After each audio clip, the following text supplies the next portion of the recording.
Here we are. Never done anything like that. Okay, so this is my friend Jesse. We're talking like legendary friend Jesse. We've had some good adventures. We've had some really good adventures. And by the way, I'm not faking holding a microphone. There's actually a camera right here. Oh, I just turned it off.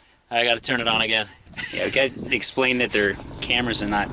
Yeah, I forgot my mic stuff. So we're using these as our mics. They're not fake though. They're real. Jesse and I met, man, a long time ago, total strangers. We were both going to the eveRide at Rocky Mountain, and he was like, hey, do you want to carpool to Moab with me? So we did, and it was awesome. And we've been really good friends ever since. That's right. And we've had a few other really cool adventures since then, too. Yeah.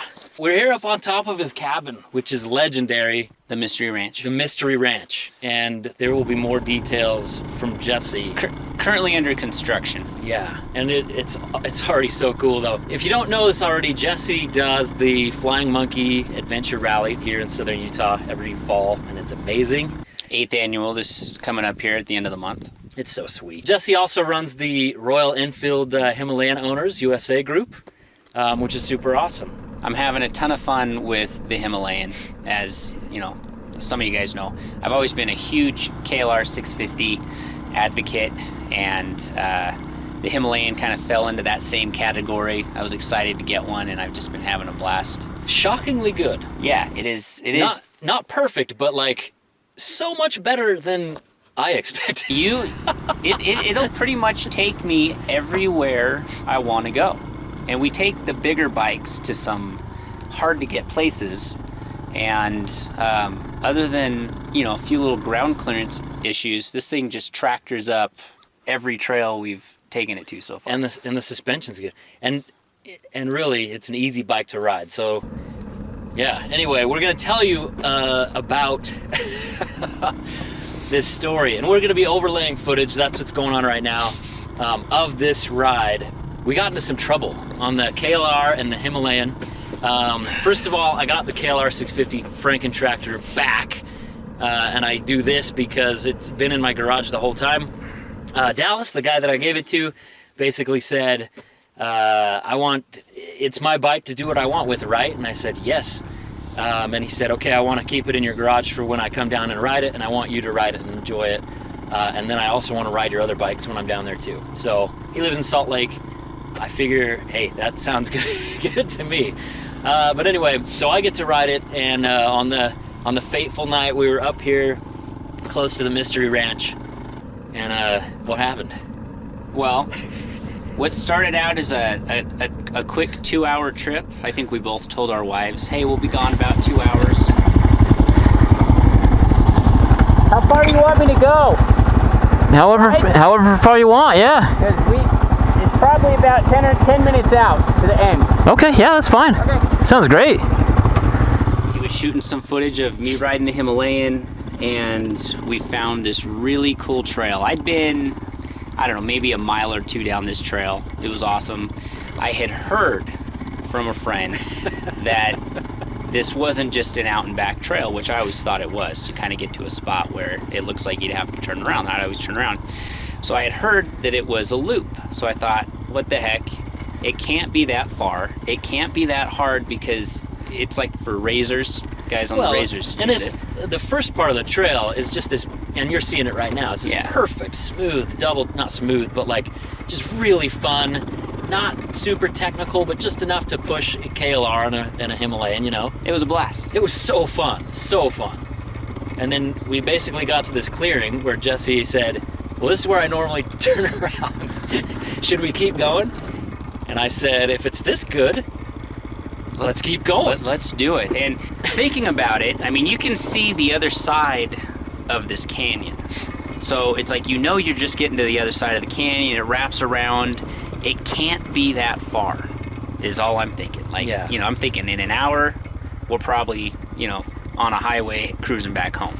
Well, that wasn't the case, right? Right. So the way that the trail went was, I mean, it was perfect. It was perfection in the beginning for those type of bikes. Just so much fun. And then it started getting a little bit rockier and a little less like not fun. It was still really fun. That's why we kept going. But it got rockier, and the trail got steeper to the point that we had gone down a couple really steep descents, you know, probably 30, 40 yards long, into like a wash and then immediate climb on the other side. And the descents, you know, I'm thinking, okay, if we have to turn around, I'm not going to get back up that on my Himalayan. It was just loose, rocky, and steep. It was basically a slide getting down, so I'm going, I really hope this is a loop. Yeah, rear brakes locked. So we kept going, and it kept getting worse and worse, and the sun is setting. We're getting thirstier and thirstier. We're getting thirstier and thirstier. So we kept going down because we were like, well, it's not that bad. It's not that bad. And we kept going down, and then it's like, okay, that was kind of bad. We're like, well, let's keep going. It's not that bad. And we kept saying it's not that bad until it got real, like, pretty bad. Yeah, it got bad. Probably the toughest kind of trail you'd want to take those bikes on. Yeah, and your clutch is going. Yeah. My clutch started going. Things are getting hot. We're falling over. Falling over all the time. Yeah. And I'm falling over. Jesse's fine. Jesse's an excellent rider. And I'm falling over just continually because the KLR is top heavy. And I admitted in the video, I said, I'd rather be on the Himalayan right now because it's such an easier bike to ride.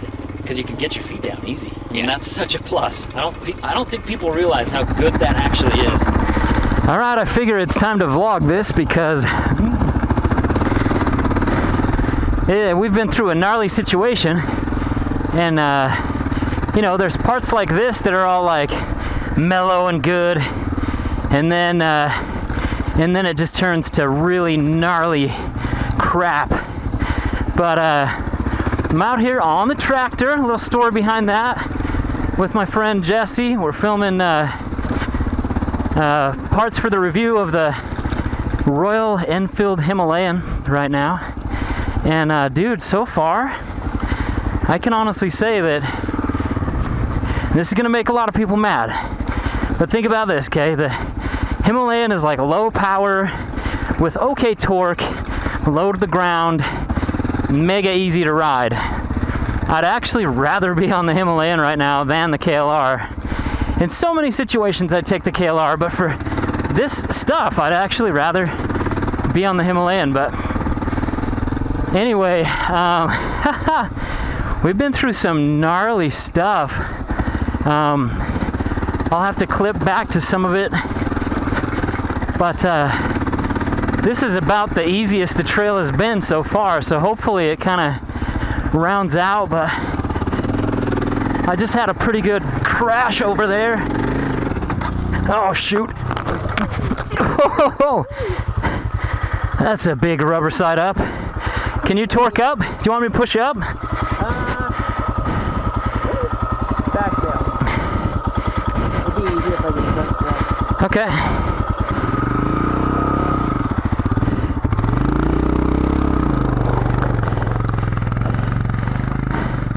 They should call it the Royal Tractor, because it just tractors up stuff. I don't know what I was thinking.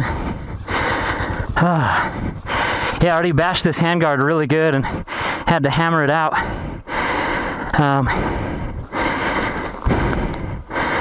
Whew.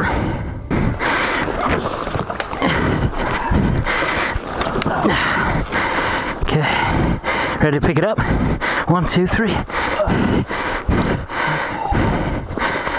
And we could do a wheel shimmy and get the wheel down into there.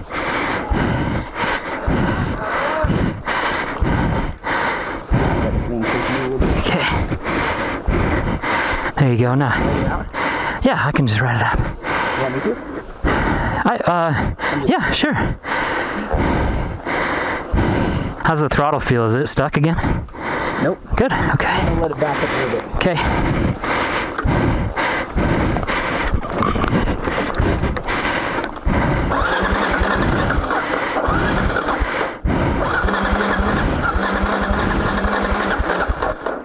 That carb's just flooded probably.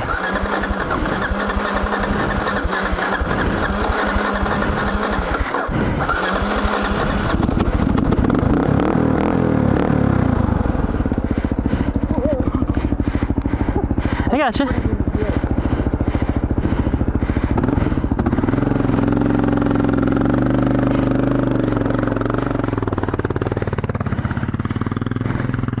There we go. Whew. Anyway, we are hoping that this is the way out, that we are close to that way out. My clutch is starting to burn a little bit. I'm so tired. And it's starting to get dark and it looks like rain, and this is like clay that we're on, so I am literally praying that we can just kind of have a mellow out, you know?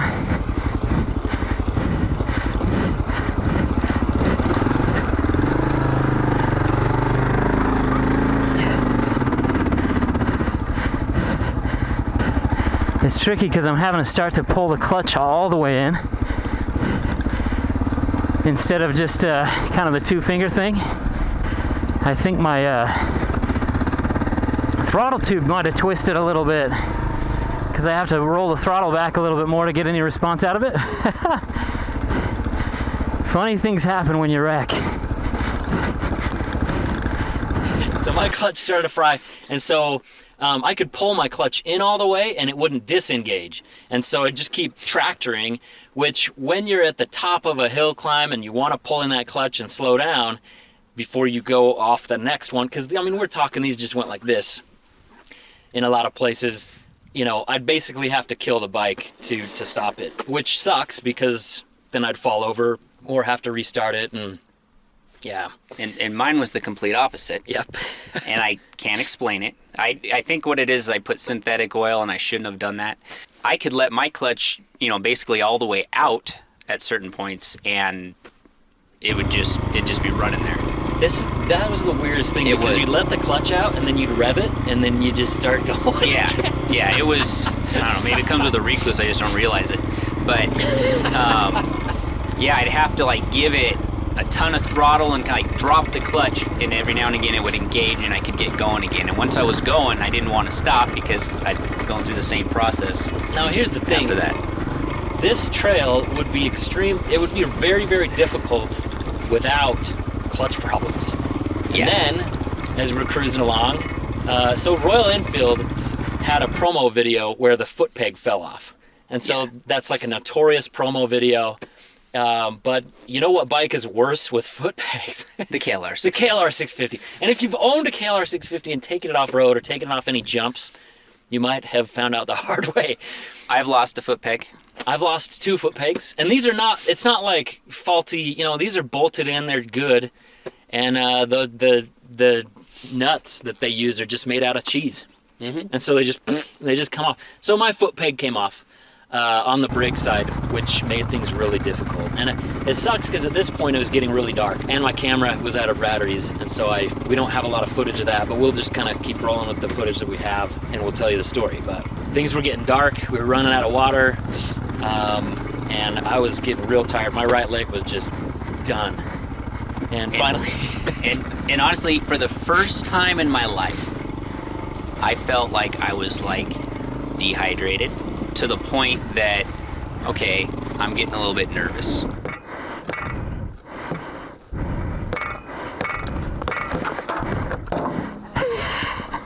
I need a stronger rock. Oh, dang it.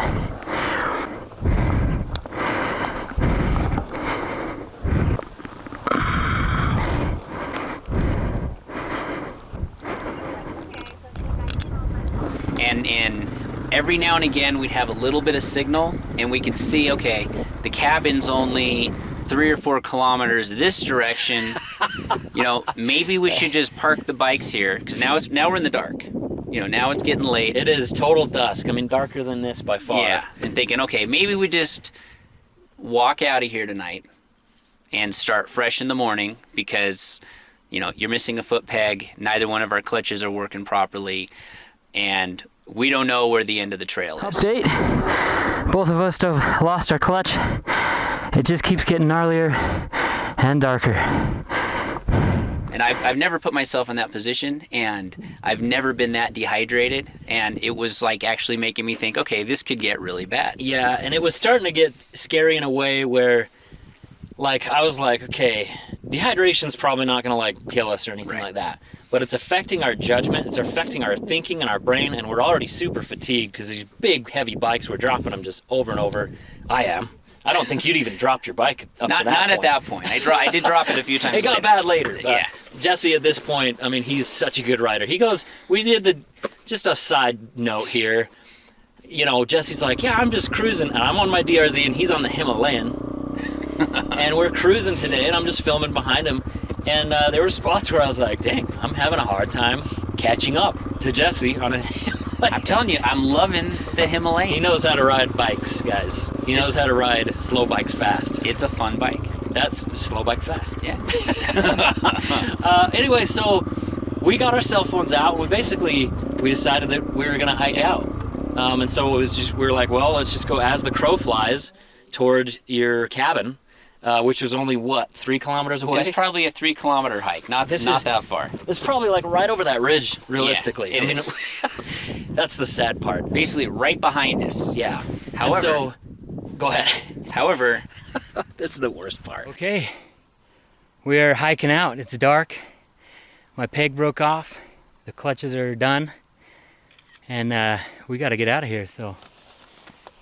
Here we go. Here we go, if you can see us. so we start hiking, and, you know, for me, it was the dehydration. Just, I haven't been that dehydrated ever in my life. So we're hiking, we go, 150 yards, 200 yards? 200 yards. And we're standing on a cliff edge. The cliff goes down. It goes down. Huge ravine. Yeah, and then this a is cliff about on the other side going up. That's probably 200 feet higher than where we're currently at. Yeah. And so we were going towards it, and there are big rocks, so we were like, okay, we might have to like scale some rocks to get up there with the light of our flashlights on our phones in our moto freaking boots.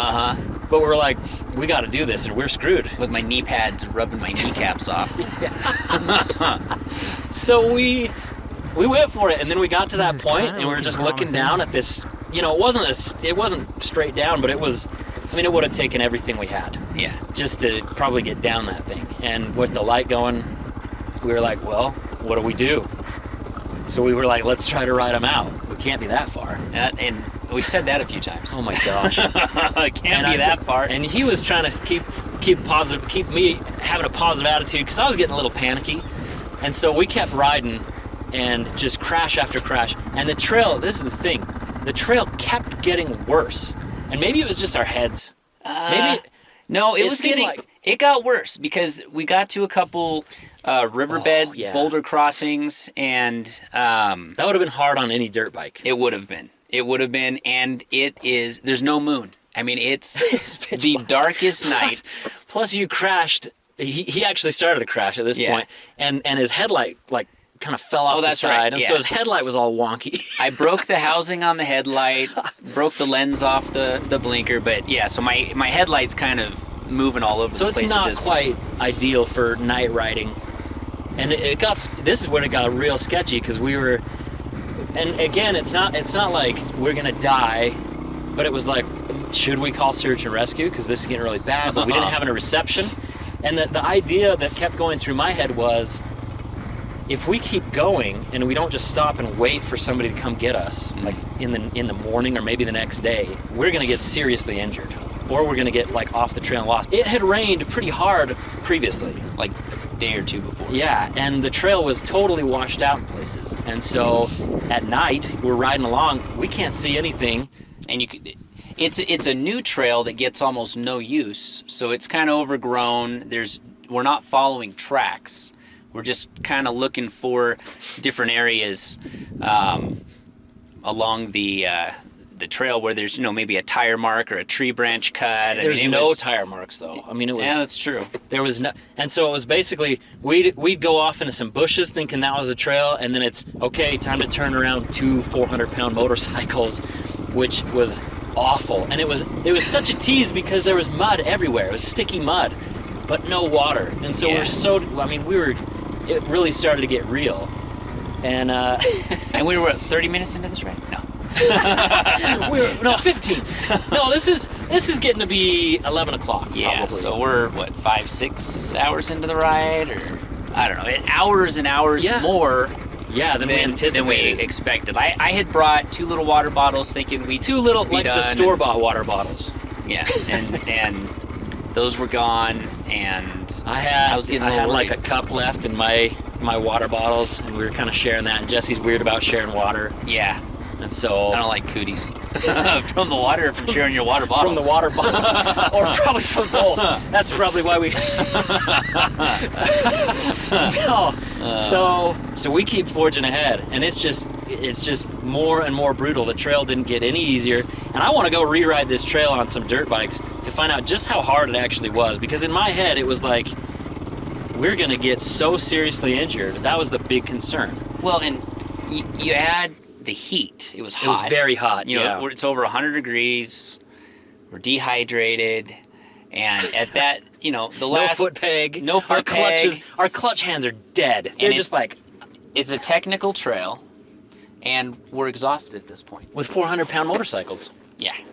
And mine happens to be very top heavy. The Enfield's perfect. I mean, Yeah, honestly, the Enfield it was. has the weight's nice and low. It's easy to pick up. Yeah. And so we just kept crashing. It was awful.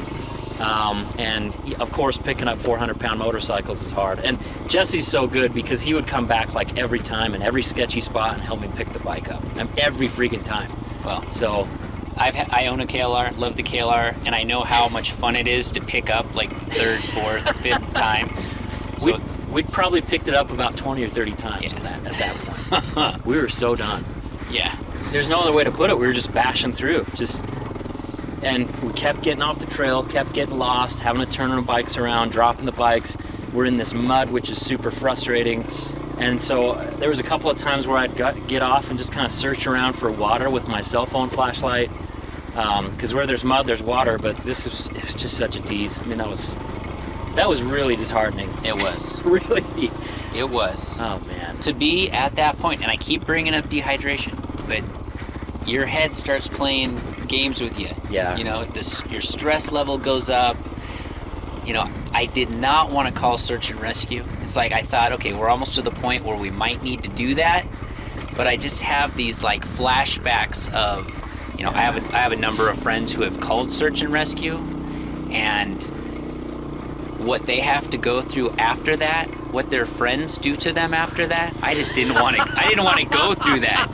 I was thinking, how do like, I explain that? Is it expensive? What's the deal? No. And then it's like, no, you get criticized. So really, we never even thought about search and rescue. We were so manly. In That's fact, right. We were like over there. We're like, hey, might as well lift these rocks. I'm like, I can drink my own urine if I get thirsty enough. No, for real. I mean, that's the thing where I feel like a sissy, because we were out there for a couple hours, but with no water and on this trail. And as we moved further, like once we decided we're not gonna hike out, got back on the bikes, now we're just moving further and further and further away from the cabin. Yeah. And the opposite side of this you know, this valley that we were going around, there were sheer cliffs on that side. So there's no shortcuts. And we're thinking, if this isn't out and back, we're screwed. Yeah. And we didn't know. And then we pounded up these crazy rock things, and there was one point where I was just following Jesse, and I don't even think we were on the trail, honestly, at that point. I think you had told me I don't think we're on the trail. And I just was like, I'm determined. We're gonna keep going. So let's go. We spent probably 20 minutes just hiking around looking for where does this go? Where's the clearing? And finally Jesse was like, it's up these rocks, and I'm like, no. No. That's where I dropped the bike.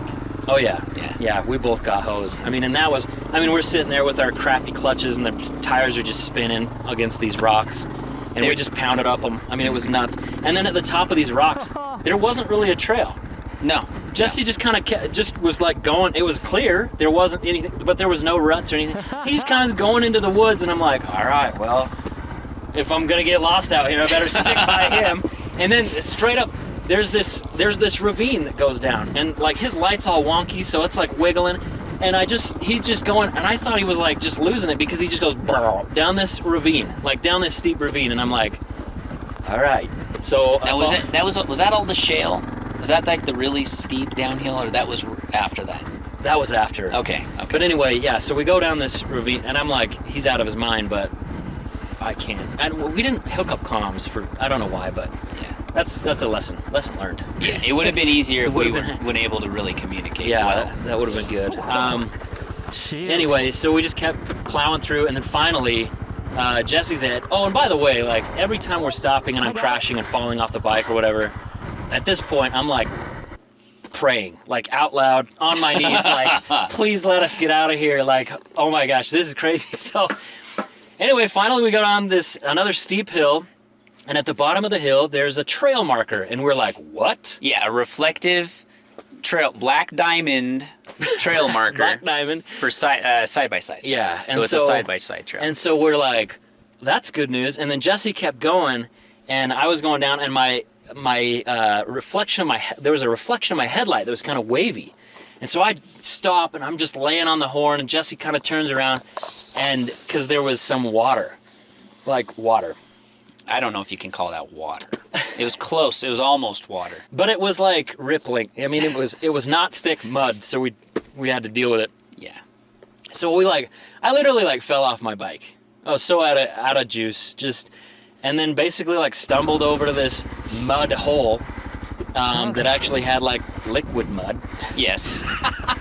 But there were no animal tracks around it, luckily, and so I pulled out my little survival filter, and we started filtering it, and Saved the day. yeah, we have a video. There's a little bit of video, and it's me.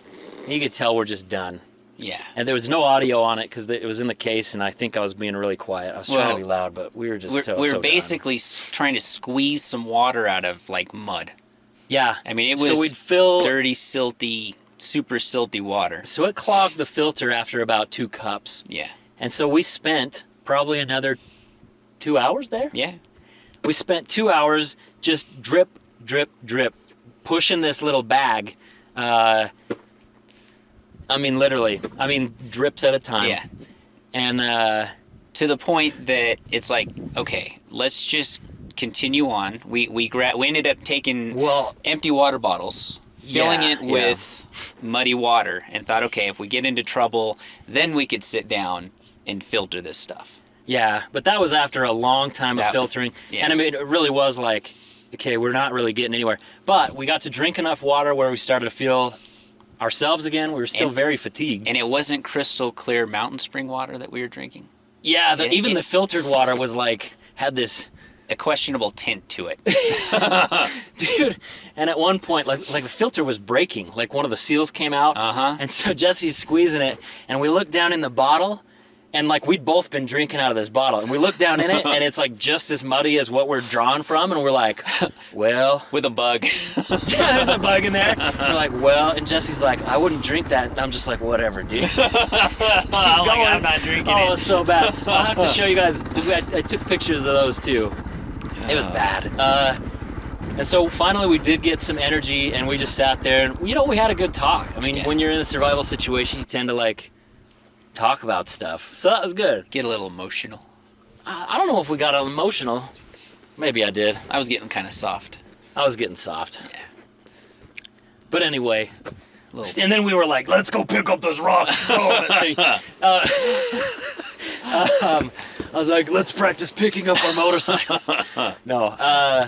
And so Jesse, he told me this probably 20 times already. Every time I'd drop my bike, we'd pick it up, he'd get out his phone, and he'd be like, it looks like there's a thing right ahead of us. And that kept me going. Yeah. But after 10 times, I was like, he's lying, but at least he's staying positive. Let's stay positive. It's not going to do us any good to freak out or get pissy or anything like that. And I think both of us were pretty mellow about it. Yeah. We're just like, well, we just got to wait for search and rescue. And really, worst case scenario, we'd be sitting there waiting for yeah. search And so rescue. my plan really was let's just sit by this puddle where there's water until search and rescue comes. Mm-hmm. That's not a very good idea, but it was kind of like, But if we keep going, the possibility of injury is huge. And we discussed all this, and anyway. I still wanted to go though. Yeah, and he again was like, it looks like there's like a parking lot like right in front of us. And I'm like right in front of us. Parking. I was like, dude, did you get enough water? Like, but it looked like a graded, like somebody had gone up there and graded this little round area, or somebody had been mining. and you called it a glitter pit. Which again was like, is he? Well, in St. just outside of St. George. What's in this water? Just outside of St. George, there's that gypsum mine area called a glitter pit. Yeah, they call it, yeah. You know, when you look at it from the air, it's kind of this like white, gray area. And Where the people park. yeah, where they park. So I pictured, you know, this kind of looked like a glitter pit. Like somebody had been there, and it looked like there was a road going to it. And it didn't look like we were very far away. But he has no service. I mean, this is a cached image on his phone. Super pixelated. Yeah. And so, you know, finally we were like, yeah, okay, we'll fill up all the water bottles with dirty water in case we need to filter them later, and then we'll move on. And what? 200 yards? Yeah, we probably went 200 yards to, you know, somewhat of a parking lot type area, and a freshly graded road. Like, and this was the weirdest thing. It went from the burliest, nastiest piece of crap Black Diamond Trail, and then it just transitioned. Yeah. And it was like a dream. Yeah. I didn't really believe it at first. I think we hugged. Yes, we stopped the bikes, we got off the bikes, and we embraced. And then we got some rocks, and we're like... No, we did. I mean, because we were like, holy crap, that was intense, but we're out. And then we had cell service. Yeah. Called our wives. Mine wasn't very happy. Mine was really spooked as well. She was... my kids were crying, and they knew something was wrong. But for the wives who were saying, hey, we'll be back in a couple hours, and now, I don't know, what was that, 7 hours later? Yeah, and in the situation, you know, I would have been fine if we had waited for... But I'm really glad we didn't. That would have been really embarrassing to be 200 yards away from a really easy road. If that happened, we wouldn't be doing this right now. Yeah, no, we wouldn't tell this story. This would be completely... We wouldn't... Anyway, we made it out. We were super tough. And the bikes made it as well. Yeah. Anyway, we weren't out of the woods yet, though. Yeah, so we get to the perfectly graded, bladed road. Yeah. And, I mean, we have, monsoon heavy, flash flood storms that come out of nowhere, rain really hard for a short period of time, and leave for, a day later. And so we were a day, maybe 2 days later. I think it must have been a day later, because... Yeah. You'd get to the low spots on this graded road. Well, and it was clay. And it was clay. So it basically turns to like the consistency of Crisco, grease. Yeah. And it's deep. It was probably a foot deep in certain spots. And so Jesse cruises across, and like an idiot, I'm like, okay, I'll just follow in his track. Don't follow in people's one single track through the mud. That's a stupid idea. I followed in his track, and right getting close to the exit, dig a big old hole to the axle, and I was like, crap, because Jesse's way up the road, and so I'm trying to pull a bike out. You know that sound when you're really stuck? Oh yeah. And it's super gross, and there's the sound is like this. No, hold on. What is it? More of it's a suction sound. It's I can't really do a suction sound. Yeah, more like that. There you go. Like that. That was it. That's just an unpleasant sound. Anyway, so Jesse, in the dark, pure dark, comes down. No moon. Picks his way down this hill, helps me pull the bike out. I'm shoving him up the hill. He's falling. We're dropping the bike again, picking it up. He goes up to the top. We're so happy. It doesn't even matter we're stuck in the mud. We're like, dude, we're on a trail. We actually communicate with people, It was so good. Uh-oh.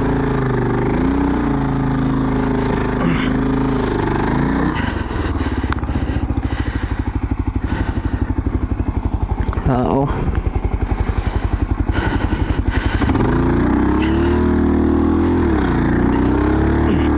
Oh. This is bad. I'm down to the axle in mud. Let's pick it up and... I'll give you a big shove. If you wanna ride it out, I'll shove you.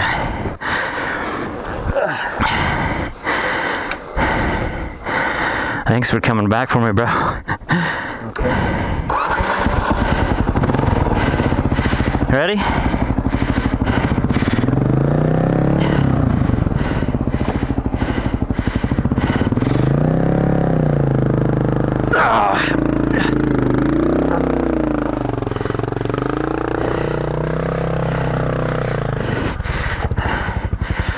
We're out!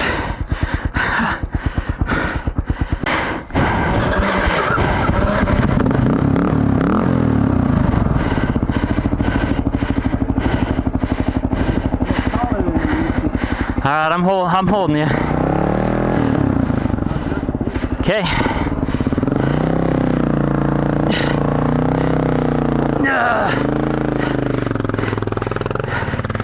Yeah. Yeah. Oh my gosh. I kept riding. There was a few more slick spots. Yeah, probably 3 or 4 good muddy sections. Yeah, but I was smarter then, and I didn't follow right in his track, and I stayed kind of in the rocks. And Got another big mud bog. I'm just gonna skirt right along by those rocks and see what I can do. Okay.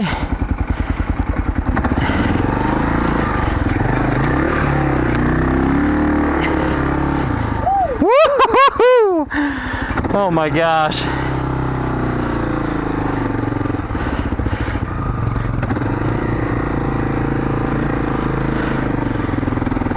Oh man. And then we got out, and then Jesse's wife sent a text that said somebody is here at the cabin. Freaking me out. Because nobody should be up here at 1 o'clock in the morning. Yeah. And so, no comms. Jesse bolts past, and I'm like, whoa. He's in the mood to get out of here. We were kind of cruising with big happy smiles and following him, and I got that call from my wife. Yeah. And, that perhaps there's someone at my house walking around the cabin, so I pretty much was going down 25-mile-an-hour roads at like 60 miles an hour. Yeah, those are some twisty roads. I get to the house. Yeah. And I didn't find anybody here. Luckily. Yeah, luckily. But I did get to the house. I looked down at the gate, and there's a guy on a quad parked at our gate. Yeah, so, that's sketchy.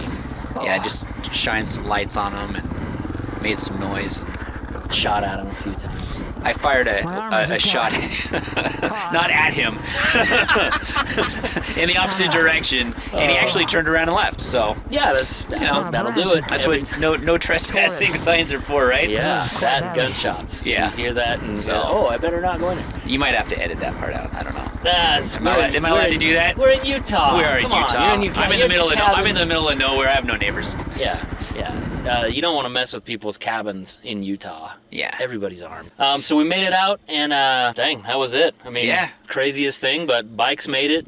The KLR clutch has mysteriously healed. I think it was just really, really hot. And, with the Himalayan, I went from that synthetic, which, you aren't supposed to put in the bike anyway, back to a semi-synthetic, and the clutch seems to be working fine. Yeah. All in all, it was awesome. That was an awesome experience. It was an awesome experience, but for me, it was just like the learning experience. Like what I learned, to do, not to do, if it's going to be over 100 degrees, and even if you're going out for a couple hours, bring some sort of water purification or bring extra water. Just be prepared, because you never know if you're going to make a really stupid decision to go have a couple extra hours of fun. Yeah. It's also a good idea to let your wives or friends know exactly where you're going to be. Water filtration, plenty of water was good. My cooling vest was nice to have.